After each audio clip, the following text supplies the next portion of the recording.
Welcome to the Family Tree Magazine podcast. This is the show from America's #1 genealogy magazine. I'm Andrew Koch, editor of Family Tree Magazine. With both Juneteenth and the 250th anniversary of America's founding on the horizon, our collective attention turns to U.S. history, including slavery's place in it. The experiences of enslaved people are often left out of published histories, and there may be a perception that they've been lost to time. But that's not always the case. In 2023, American Ancestors, also known as the New England Historic Genealogical Society, announced the 10 Million Names Project, which seeks to create a central database that includes all 10 million people who were enslaved in what is now the United States. I'm joined today by Lindsay Fulton, American Ancestors Chief Research Officer and head of the 10 Million Names Project's research team, to give some insight into the project's mission and progress. Welcome back to the podcast, Lindsay. Thank you, Andrew. I'm very happy to be here. So collecting 10 million of anything, let alone the names of historically underrepresented people, is an ambitious goal. What inspired American Ancestors to start this project? Yes, 10 million is an ambitious project, definitely.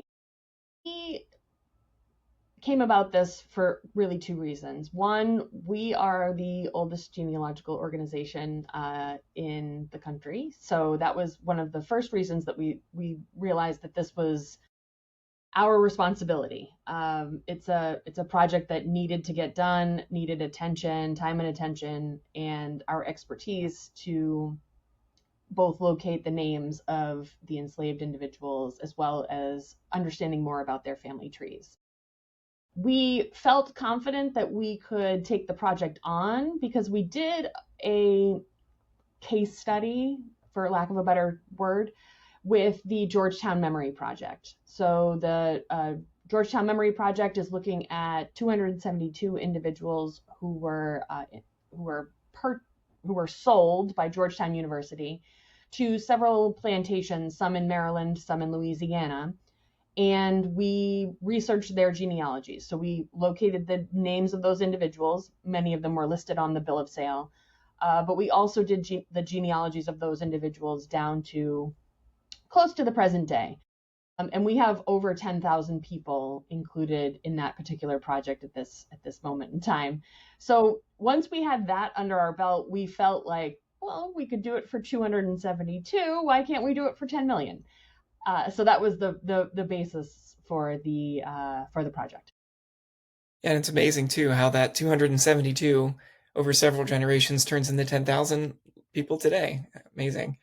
And I know I went to a Jesuit university, and a lot of the Georgetown 272, that had all come to light while I was there. And Georgetown is also a Jesuit university. So it was, it was disturbing and shocking, and but it's so wonderful that we're able to bring back those stories and remember those people as the people they were. Absolutely. Why would you say the project focuses on names specifically? What's the significance of remembering the name? Well, I would say that all genealogy focuses on names to begin with. Well, we knew that we were looking for 10 million. That's a number that was estimated by some historians who researched the period. We really wanted to look for names first and foremost in an attempt to reclaim that person's history and identity, and bring that name back into the collective memory. So that's really the number one reason for us looking to discover more about names, but also because it helps us with the project. If we're looking to try to discover more about someone's family tree, it's beneficial for us to start with a name, and then take the research from there. And in some ways, then, it also focuses the project. Instead of just researching 10 million people, you're trying to specifically find the names. And then that can be the jumping off point, like you said, for more research and for delving deeper into those stories. Right. It's not 10 million names like up floating in the cloud, around it. They're connected to each other.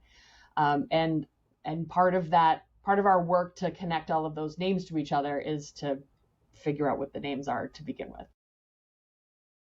How do researchers or the people on your team decide what collections to include and what kind of records are we talking about here? Sure. This is always a very interesting part of my job here at American Ancestors.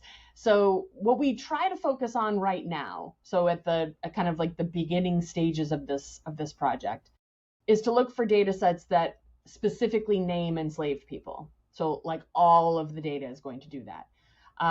So we focused on freedmen's records, for example. And uh, when we do that, that helps us to collect more names so that then we can start doing more genealogy. There are other record sets, though, that don't necessarily all include enslaved people. So, for example, like we have records that are in Massachusetts. It's the records of the overseers of the poor. So those particular records, there's a lot of people included in there from Boston and the surrounding, towns. But we also find people who were included on there that were formerly enslaved that are notated in that way. In that instance, we're spending a lot more time looking at a particular record set because it's not everyone that's included in there. But this is one of the ways that we've started to relook at some record sets that we've used in the past, and make it more accessible to people who are doing research on enslaved individuals. So in some cases, it's record sets specifically with enslaved people or formerly enslaved people named. But in others, it's looking like revisiting record sets that we've had in our either our collection since 1845, or other databases that have been available on some of the larger websites or our site, with an eye towards looking for people who are designated as enslaved or formerly enslaved. Right. So sort of reading between the lines to find evidence of these people who maybe were passed over before, or as I kind of teed up in the intro, that people assumed their stories were lost. But by taking another pass at the records and looking at them in this new context, that brings out new information and new insights. Absolutely. Absolutely. And you kind of hinted at this, but can you tell me about the relationship that NEHGS has with partner organizations and how they contribute, or how that collaboration works? Sure. So 10 Million Names, first and foremost, is a collaborative project that we are doing with organizations around the country. So it's not just something that's happening in New England or the South or the Mid-Atlantic. It's everywhere. And the really important part of those relationships is that we are not the first to have looked at this group of individuals before. Like that is not a claim that we're trying to make.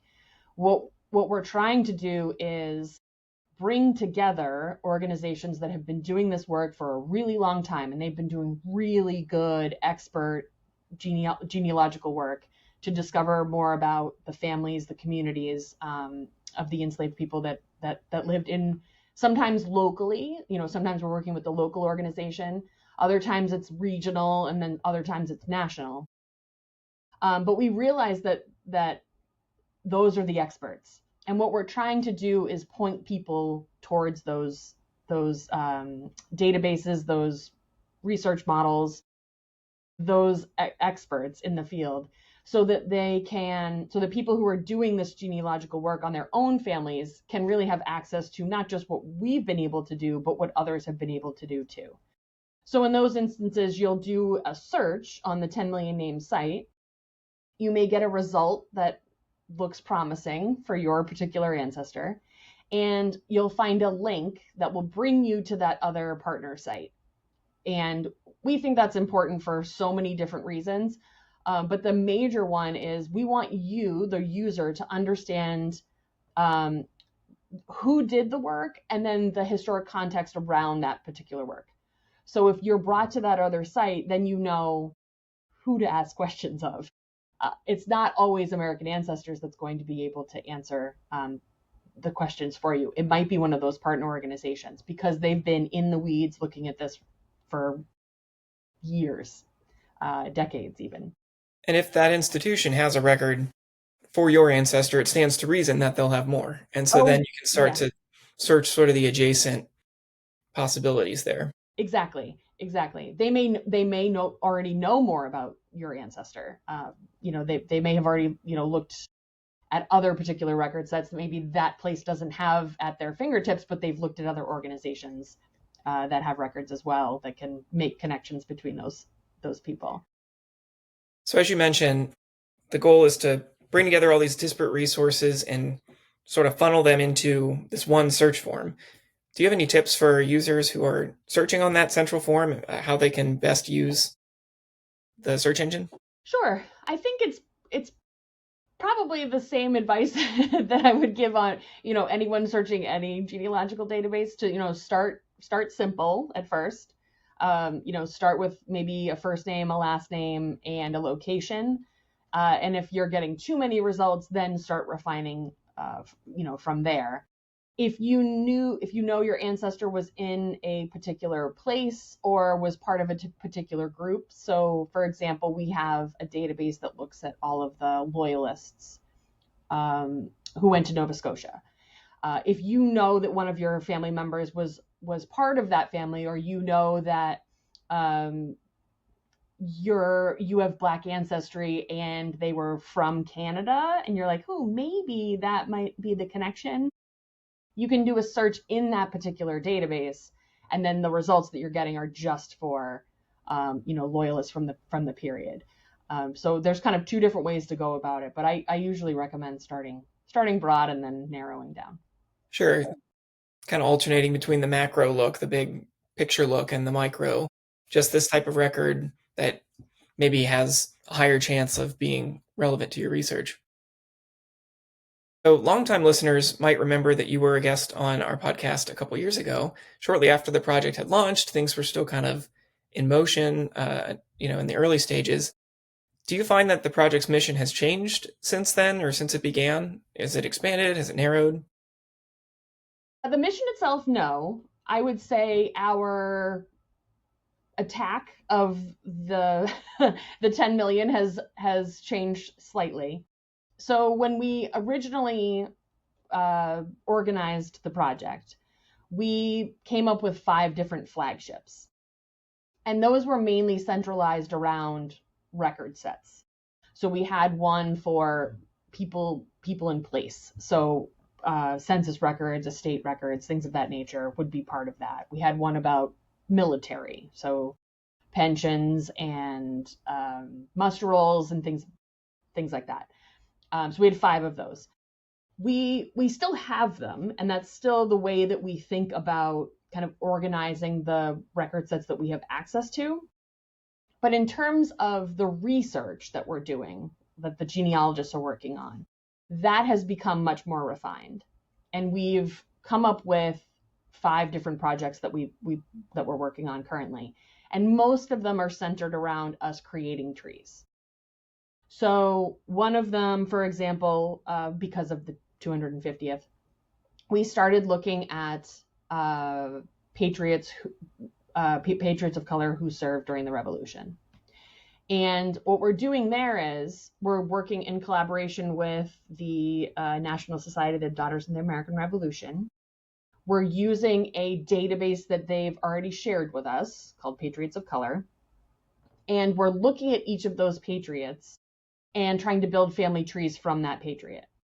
So as you know, when you apply to a lineage society, you're normally applying through one specific line, to that ancestor. We realize that if we turn that in the reverse, if we look at the patriot, we look at all of their children, all of their grandchildren, and we build that family tree down to close to the present as we can. In that instance, we're stopping at anyone who was born after 1900. But most people living today can identify like a grandparent or maybe even a great-grandparent that might connect them to that particular tree. So that's what we're trying to do more often with specific study projects for 10 million names. We're trying to create more trees. We're doing that with a project with looking at U.S. troops that served from Kentucky during the Civil War. That's in collaboration with a organization called The Reckoning. We are building family trees for folks who purchased land at auction right around during the middle of the Civil War. That's called the Port Royal experiment. We're looking at people who purchased property and then looking at their descendants. So a lot of the work that we're doing from the perspective of the genealogist is building trees rather than just gathering names. Yeah, focus on the connections maybe more than the data about an individual person. Yes. We still have people doing that too, but the genealogists now are focused more on building trees. Cool. And if you had to guess, and I know this is a very kind of ballpark thing, but the goal is 10 million names. How many names would you guess, unique names, are in the database now? So the tricky bit of that question is unique names. So right now we're over 2 million names that are part of the 10 million names databases. I don't know how many of them are duplicate names, but right now we're over 2 million.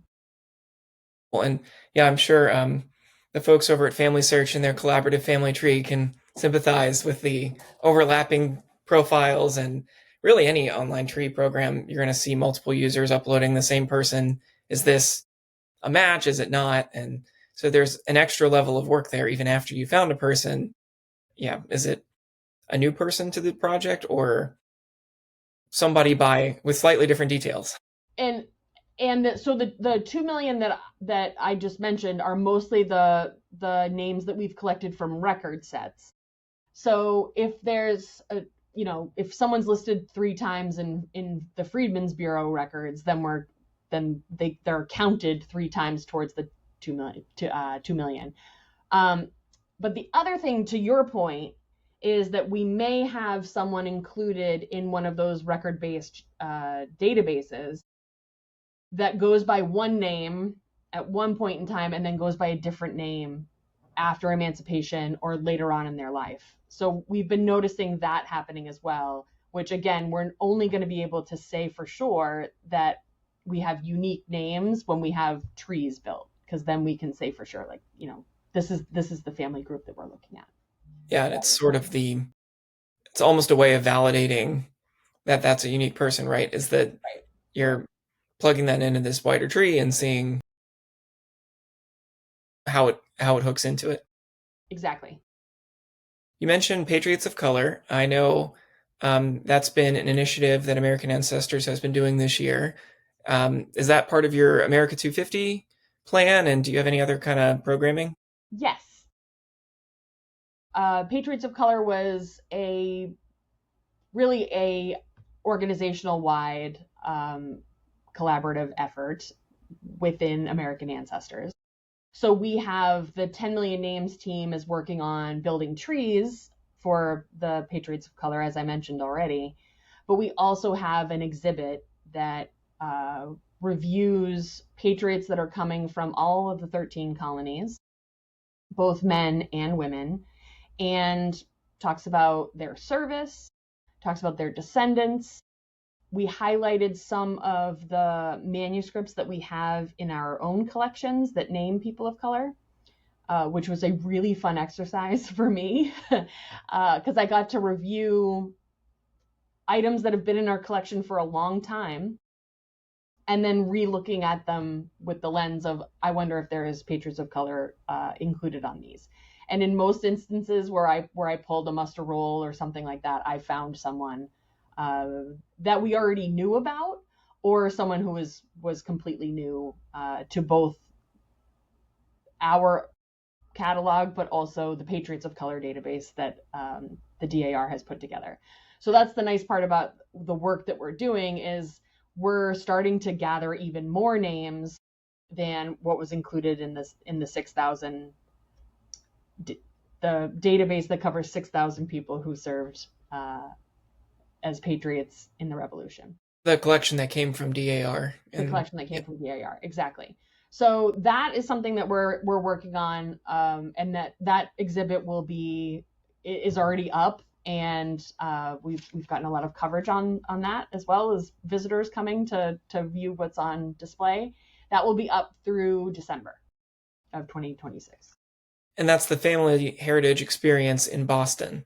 Correct. Yes, downtown Boston. Yes. We have one more thing, and this is probably not going to be as satisfying as the first, because I can't give you a whole lot of detail about it. But we worked on a project with ABC News, and that will be a phenomenal story that will air around the 4th of July. So stay tuned for that, and a 10 million names discovery that you'll find on the 4th of July on ABC News. Love that scoop. We'll have to check out our local TV listings to see when that might come out. So how can our listeners support the project?